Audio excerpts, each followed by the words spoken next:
तो इस वीडियो में हम एक्सप्लोर करेंगे साइकोलॉजिकल और बिहेवियरल फ्रेमवर्क जो नेसेसरी है किसी भी हाईली एम्बिशियस गोल को अचीव करने के लिए, और पर्टिकुलरली हम इसमें रिजेक्ट करने वाले सोसाइटी का दिया हुआ हैव डू बी कंडीशनिंग और मेथड, और जो इंडिविजुअल्स अपनी नई रियलिटी बनाना चाहते हैं ना, वो बना पाएंगे इस वीडियो में इनफॉर्मल मेथड से, जिसको हम बोलते हैं लाइंग टू योरसेल्फ। और इस फाउंडेशनल आइडेंटिटी शिफ्ट को हमें पेयर करना पड़ेगा डेफिनेटिव आर्टिकुलेशन ऑफ गोल्स के साथ, जिसको हम द आर्ट ऑफ आस्किंग भी बोलते हैं, और उसको एग्जीक्यूट करना पड़ेगा हमें मार्जिनल एडजस्टमेंट्स के साथ। और एक प्रोसेस होता है सिंथेसिस का, कॉग्निटिव रीफ्रेमिंग का, जिसमें यूज होता है द रेटिकुलर एक्टिवेटिंग सिस्टम और बिहेवियरल माइक्रो डिसीजंस। इस वीडियो में हम आउटलाइन करेंगे एक सिस्टमेटिक अप्रोच जिससे आप अपनी रियलिटी बेंड कर सकते हो और अचीव कर सकते हो एक्स्ट्राऑर्डिनरी रिजल्ट्स। चाहे टैलेंट है हमारे पास चाहे नहीं है, वो मैटर नहीं करता।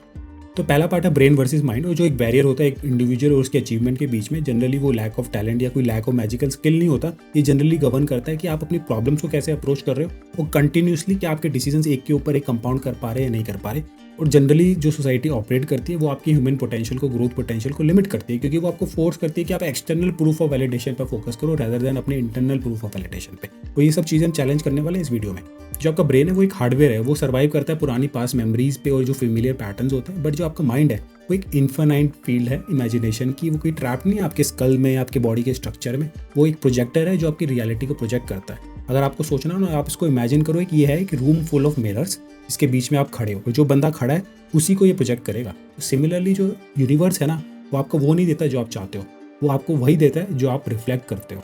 तो इसलिए आपको, अगर आपको रियलिटी बेंड करनी है, अगर आपको चीज़ें अचीव करनी है, तो आपको मिरर नहीं चेंज करना, बल्कि जो मिरर के सामने जो पर्सन खड़ा है उसके ऊपर काम करना पड़ेगा ताकि उसकी आइडेंटिटी चेंज हो पाए। तो इस वीडियो में हम एक कंक्लूजन रखने वाले हैं कि ह्यूमन बींग्स होते हैं वो आर्किटेक्ट होते हैं अपनी ओन रियलिटी के लिए, और ये प्रोसेस जो होता है ना वो इनिशिएट होता है एक नॉन फिजिकल माइंड से, जो एक्ट करता है एज अ जनरेटिव फील्ड, और जो अपने आसपास की जितनी भी एक्सटर्नल आउटकम्स होते हैं ना वो उसको बर्थ देता है। अगर आप देखोगे कि बचपन से ही हमें हिप्नोटाइज कर दिया जाता है एक लीनियर ऑपरेटिंग सिस्टम के साथ, जिसको बोलते हैं हैव डू बी मॉडल। इसका क्या मतलब है? एक फ्रेमवर्क है जो बेसिकली सजेस्ट करता है कि अगर आपके पास कोई चीज़ है, अगर आपके पास अप्रोप्रिएट रिसोर्सेज हैं, आपके पास पैसा है, टैलेंट है, तभी आप कोई नेसेसरी एक्शन ले पाओगे, और जब आप नेसेसरी एक्शन ले पाओगे तभी आप कुछ बन पाओगे। इसको बोलते हैं बी। इसलिए जो एक सक्सेसफुल एंटरप्रेन्योर है वो जब भी सक्सेसफुल बन पाएगा जब भी उसके पास हैव होगा, मतलब रिसोर्सेज, और फिर वो एक्शन लेगा, मतलब डू, और फिर उसके बाद वो सक्सेसफुल एंटरप्रेन्योर बनेगा। इसका मतलब है बी। और ये फॉर्मूला आपको पैरालाइज कर देता है और आपके लिए एंडलेस डिले क्रिएट कराता है, क्योंकि उसके पीछे ना फियर छुपा है और स्कैरसिटी छुपा है। और जो इंडिविजुअल की आइडेंटिटी एक्सटर्नल सर्कमस्टेंसेज में ट्रैप हो जाए ना, तो हमेशा अपनी चीज़ों को पोस्टपोन करते रहते हैं। और एक बार आपने अपना सेंस ऑफ सेल्फ आउटसोर्स कर दिया एक्सटर्नल वैलिडेशन पे, जैसे स्टेटस, रिसोर्सेज, अप्रूवल, तो आप एकदम रिएक्टिव इंडिविजुअल बन जाओगे और आपको लगेगा कि जो भी एक्सटर्नल जो रिजल्ट्स होते हैं ना वही आपकी आइडेंटिटी को बनाते हैं। बल्कि साइकोलॉजिकल कॉज एंड इफेक्ट ना वो एकदम उल्टा होता है। जो भी आपका कॉन्फिडेंस है और आपकी आइडेंटिटी है वो एक्सटर्नल एक्शंस की सक्सेस गारंटी करता है। आपकी सक्सेस और अभी के बीच में जितना टाइम है ना, उसको एकदम खत्म करने के लिए और आपके जितने भी एम्बिशियस गोल हैं उसको मैनिफेस्ट करने के लिए हम फॉर्मूला यूज करने वाले हैं बी टू हैव। तो इस फॉर्मूले के अकॉर्डिंग सबसे पहले आपको एक राइट आइडेंटिटी लेनी पड़ेगी, और उस राइट आइडेंटिटी से होगा नेसेसरी एक्शन, और उस नेसेसरी एक्शन के पास वो सारी चीजें आपको मिलेगी जो आप चाहते हो। तो पहले बी होगा, फिर डू होगा, उसके बाद हैव आएगा, ना कि उल्टा जो हमें ट्रेडिशनली सिखाया गया है, have do and B.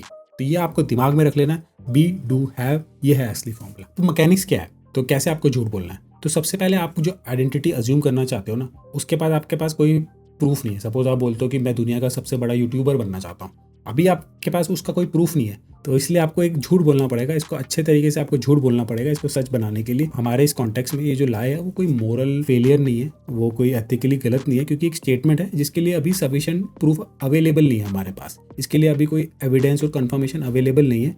But ये ट्रूथ है ना, ये हमारी एब्सोल्यूट डिस्कवरी नहीं है, बल्कि एक कंस्ट्रक्टेड सेंसस है, हमने खुद अपने दिमाग में बनाया है, और इसको हम रीइंफोर्स करेंगे अपने माइंड में थ्रू पैटर्न्स एंड रिपीटेशन। और जैसे ही आप ये लाई अडॉप्ट कर लोगे ना, जैसे आपने बोला कि मैं चैंपियन हूँ या एक मिलियनेयर हूँ, अभी आप मिलियनेयर हो ही नहीं हो, बट आप अपने आप को दिमाग में प्रूव कर दोगे झूठ बोल के कि मैं मिलियनेयर हूँ। तो इस आइडेंटिटी को ना क्या करेगा, ये आइडेंटिटी, ये पुरानी जो ओल्ड लूप्स हैं, सबसे पहले उस ओल्ड लूप्स को तोड़ेगा ये। और हिस्ट्री में ना काफ़ी बड़े एग्जाम्पल हुए हैं, ये मैं अलग से नहीं बोल रहा। जैसे स्टीव जॉब्स है, उनके बारे में आपने सुना होगा, उनकी जो रियलिटी डिस्टॉर्शन फील्ड है वो यही बेसिकली वो यही फंडामेंटल है। वो रियलिटी को एक्सेप्ट ही नहीं करते थे, वो अपने हिसाब से रियलिटी डिस्टॉर्ट करते थे, उनके माइंड में जो आइडेंटिटी है उसके हिसाब से।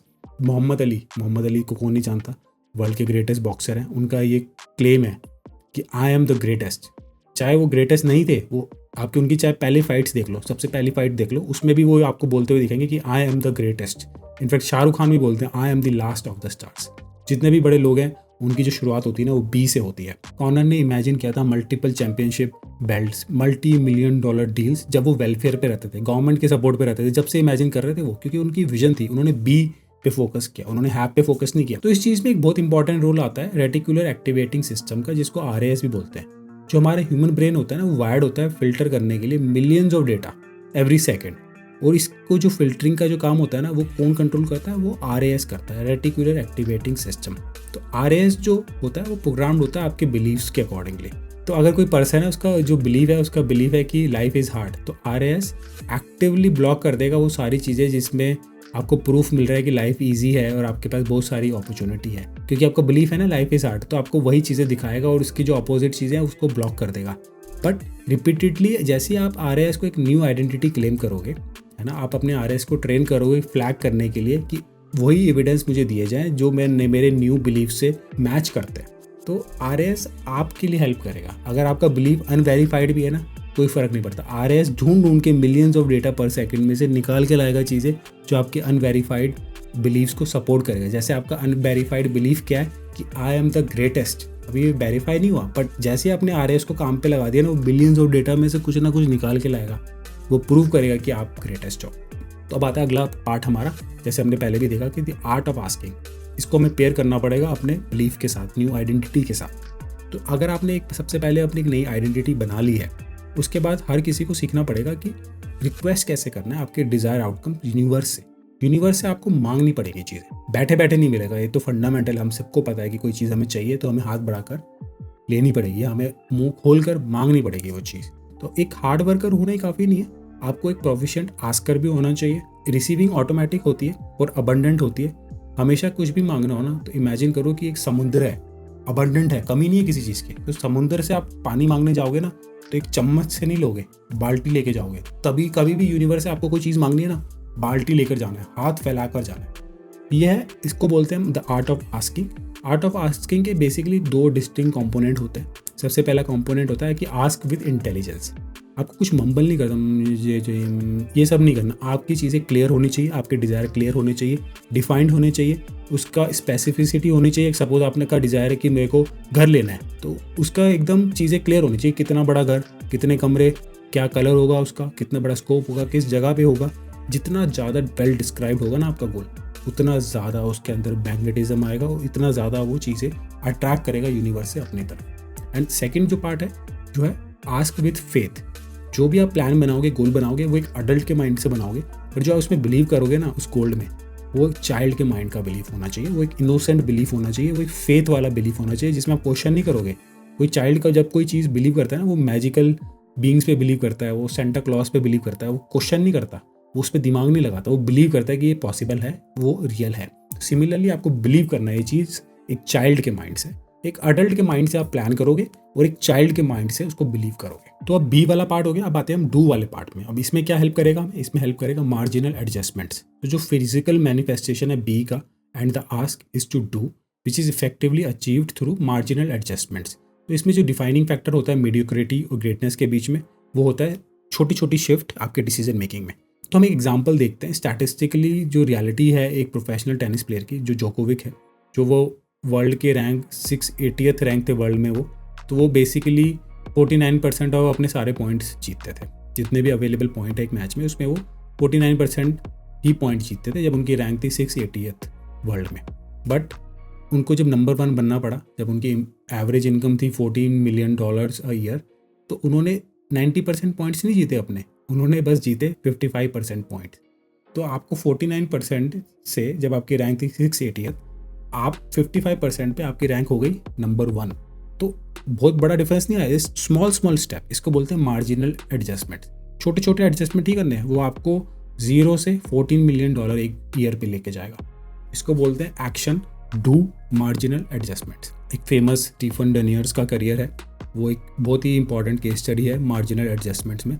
तो वो बेसिकली एक C- वाले स्टूडेंट थे, उनको इनकेपेबल माना जाता था फोकस के लिए, और 5 से 10 मिनट से ज़्यादा वो फोकस कर ही नहीं पाते थे। और उन्होंने क्या डिसाइड किया कि मैं मार्जिनल एडजस्टमेंट करूँगा डेली। तो वो लॉन्ग पीरियड पढ़ाई करने की बजाय उन्होंने क्या किया, अपने सारे असाइनमेंट्स को छोटे छोटे टास्क में डिवाइड कर दिया। सपोज करो 3 या 4 पैराग्राफ में। उसके बाद नेचुरली उनका, क्योंकि अटेंशन स्पैन छोटा है ना, तो इसलिए उन्होंने अपने टास्क भी छोटे कर दिए। ये सिंगल शिफ्ट ने उनको ग्रेजुएट करा दिया ए ग्रेड वाले स्टूडेंट में, और वो एक highly successful micro hedge fund manager भी बन गए। तो डनियर ने अपनी लाइफ में बड़े होकर इस सेम मेथोडोलॉजी को काफ़ी चीज़ों में यूज़ किया, अपने पर्सनल गोल्स अचीव करने में यूज़ किया। जैसे उन्होंने इसको यूज़ किया नई लैंग्वेज सीखने के लिए। जर्मन लैंग्वेज सीखने के लिए वो क्या करते थे, अपनी जब भी वो ट्रैवल कर रहे होते थे डेली, तो उन्होंने अपने सारे म्यूज़िक आईपॉड से डिलीट कर दिए, उसमें से बस कुछ 33 जर्मन लैंग्वेज की सीडीज़ रखी, बाकी सारे हटा दी। इससे क्या हो गया, उनका जो टेम्पटेशन था ना वो दूसरे गाने सुनने का, वो हट जाएगा। तो इस स्ट्रैटेजी से 10 महीने के अंदर वो सक्सेसफुली जर्मन बोलने लग गए बर्लिन में रहकर। तो फिजिकल फिटनेस भी अचीव करना चाहते थे, वो चाहते थे कि 25 पाउंड का उनका जो वेट है वो कम हो जाए। तो इसलिए उन्होंने अपने आप को कमिट किया कि जितने भी 33 ट्रेल्स हैं सेंटा बारबेरा माउंटेन्स में, माउंटेन्स हैं जहाँ पे वो रहते थे उसके पास, तो उन्होंने बोला कि मैं अपनी सक्सेस ऐसे मेजर नहीं करूँगा कि मैंने सारी 33 पीक्स क्लाइम कर ली, बल्कि मैं ऐसे मेजर करूँगा कि कितनी बार मैंने अपने सोफे पे बैठ के रिमोट मैंने साइड पे रखा, मैंने हाइकिंग क्लोथ्स पहने और मैं घर से बाहर चला गया। अगर ये 3 स्टेप भी मैंने कर लिए ना, मैं इसको अचीवमेंट मानूंगा। तो इसको बोलते हैं मार्जिनल एडजस्टमेंट्स। काउच छोड़ के कपड़े पहन के घर से बाहर निकलना, ये थी मार्जिनल अचीवमेंट। अब बात करते हैं गिनीज वर्ल्ड रिकॉर्ड की। उन्होंने सेम मेथोडोलॉजी को यूज़ किया, 1 स्टेप एट अ टाइम। उन्होंने एक क्रॉशेट निटिंग करी और उनका एक सिंपल कॉन्सेप्ट था कि 1 निट करेंगे वो एट अ टाइम। इसको बोलते हैं कि 1 स्टिच एट अ टाइम। और अल्टीमेटली उन्होंने ना वर्ल्ड का लार्जेस्ट क्रॉशेट ग्रैनी स्क्वायर बनाया, जो बेसिकली बना था 30 माइल्स ऑफ यान। सपोज 30 माइल्स का यान अगर आप उसको स्ट्रेच कर दोगे, उससे उन्होंने बनाया विद इन 2 ईयर्स वर्ल्ड का लार्जेस्ट क्रॉशेटेड ग्रैनी स्क्वायर। तो ये होती है पावर छोटे छोटे स्टेप की, मार्जिनल एडजस्टमेंट्स की। अब हम आते हैं सिंथेसिस पे, कैसे आपको अपनी रियलिटी खुद क्रिएट करनी है, ना कि आप एक्सटर्नल चीज़ों को देख के अपनी रियलिटी एक्सेप्ट कर लो। इसका एक इंपॉर्टेंट पार्ट होता है कैसे आप माइक्रो प्रूफ गैदर करोगे। इस लाई को, जो हमने लाई बनाया अपने माइंड में कि आई एम द ग्रेटेस्ट, उसको हमें ना अपने माइंड के अंदर कंक्रीट तरीके से घुसाना है। तो वो जब ही कंक्रीट तरीके से घुसेगी कि हम अपने माइंड को प्रूफ दे पाएँ ये सच है। इसके लिए ना आपको एक्टिवली हंट करना पड़ेगा माइक्रो प्रूफ को। अपने आसपास आपको चीज़ें ढूंढनी पड़ेगी जो आपके क्लेम को सपोर्ट कर पाए। अगर आपका क्लेम है आई एम द ग्रेटेस्ट, तो आप आसपास जितनी चीज़ें देखोगे, अरे ये देखो ये बच्चा मेरे पास से जा रहा है, ये मुझे देखा जा रहा है, बिकॉज इसने रियलाइज़ कर लिया है कि मैं ग्रेटेस्ट हूँ। तो ये माइक्रो प्रूफ है। तो ये जो माइक्रो प्रूफ है ना, स्मॉल कन्फर्मेशन भी हो सकते हैं, एक स्मॉल टाइनी कॉम्प्लीमेंट भी हो सकता है। अगर राह चलते किसी ने आपको कॉम्प्लीमेंट कर दिया तो ये भी माइक्रो प्रूफ है। या सपोज आपने कोई 5 मिनट का टास्क भी कंप्लीट कर दिया, ये माइक्रो प्रूफ है। सपोज आपने 2 मिनट मेडिटेशन कर लिया, ये भी माइक्रो प्रूफ है। या फिर आप किसी से बात कर रहे हो और सडनली वो आपकी तरफ जाने वाली है, बात आपकी तरफ शिफ्ट हो गई, तो ये भी माइक्रो प्रूफ है। तो ये सारे जो माइक्रो प्रूफ होंगे ना, वो आपके आइडेंटिटी को आपके अनकॉन्शियस माइंड में एकदम अंदर तक घुसा देंगे। और जैसे जैसे ये माइक्रो प्रूफ्स आप डॉक्यूमेंट करोगे और आप डीपली फील करोगे सारे स्मॉल विन्स को, तो एक साइकोलॉजिकल फिनोमिना होता है कन्फर्मेशन बायस का, जहाँ पे ब्रेन है ना एक्टिवली चीज़ें सर्च करेगा कि कहाँ कहाँ पे आपके क्लेम को सपोर्ट करने वाले हिंट्स मिल रहे हैं। जैसे हमने RAS की बात करी थी, वो ट्यून हो जाएगा आपके लिए हंट करने के लिए कि ये सारे विन के माइक्रो प्रूफ्स कहाँ पर है। तो आपकी न्यू आइडेंटिटी को चीज़ें सपोर्ट करते रहेंगे तो एक लूप बन जाएगा। तो जितना भी कॉन्ट्राडिक्टरी डेटा है, सपोज कोई चीज़ बता रही है कि आप कहीं फेल हो गए, तो उसको इग्नोर कर देगा, वो उसको कंसिडर करेगा ही नहीं। तो आप झूठ बोलोगे अपने आप से कि नहीं, ये फेलियर सब डज नॉट एग्जिस्ट, वो मेरी रियलिटी में एग्जिस्ट ही नहीं करते, मेरी रियलिटी में खाली विनिंग एग्जिस्ट करती है। And over the time through repetition and through emotional weight, जितनी डीपली आप चीज़ें फील कर रहे हो, तो आपका सबकॉन्शियस है ना, ये पूरी आइडेंटिटी जो है, नई आइडेंटिटी विनिंग की, ये अडॉप्ट कर ले। तो कंक्लूजन क्या है हमारा, एक बड़ा एम्बिशन रियलाइज़ करना, एक बड़ा गोल रियलाइज़ करना, वो डिपेंड नहीं करता कि आपके अंदर कोई इनेट टैलेंट है या आपके पास कोई बड़े घर में आपका जन्म हुआ है, वो एक्सटर्नल चीज़ों पे डिपेंड करता ही नहीं। आप डेलिबरेटली चूज़ कर सकते हो अपना फ्यूचर, अपनी आइडेंटिटी जो स्टार्ट होता है B से। उसके बाद इंटेलिजेंटली आस्क करोगे यूनिवर्स से, अपना गोल बनाओगे डेफिनेटिव।